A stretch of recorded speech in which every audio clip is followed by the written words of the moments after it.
Hi friends, నేను మీ ఆసిఫ్ని. మిత్రులారా, ఈరోజు కూడా ఒక కస్టమర్ ఇంటికి కూలింగ్ రావట్లేదంటే రావడం జరిగింది. ఒక్కసారి చూడొచ్చు. గోద్రేజ్ కంపెనీ ఏసీ ఇది. కంప్రెసర్ ప్లస్ యాక్యూములేటర్ అంటారు దీన్ని. ఈ యాక్యూములేటర్కి సార్ చూడొచ్చు మొత్తం ఆయిల్ ట్రాష్. ఇక్కడ నుంచి గ్యాస్ లీక్ అవుతుంది.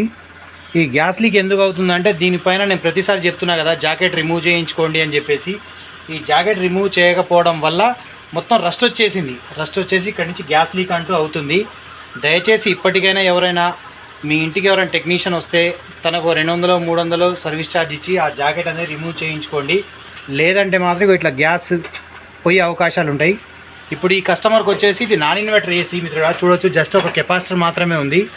ఈ నాన్ ఇన్వర్టర్ ఏసీకి కంప్రెసర్ పోయింది కాబట్టి రీప్లేస్మెంట్ చేసుకోవచ్చు, లేదంటే అవుట్డోర్ కూడా పూర్తిగా చేంజ్ చేసుకోవచ్చు. ఇప్పుడు మేము ఒక అవుట్డోర్ కూడా తేయడం జరిగింది సెకండ్ హ్యాండ్లో.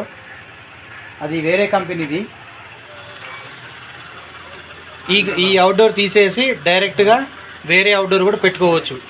నాన్ ఇన్వర్టర్కి ఉండే బెనిఫిట్స్ ఇలా ఉంటాయి మిత్రులు. దయచేసి ఎవరైనా ఏసీ కొనే వాళ్ళు ఉంటే నాన్ ఇన్వర్టర్ మోడల్ మాత్రమే కొనండి. Okay, right. Thank you friends.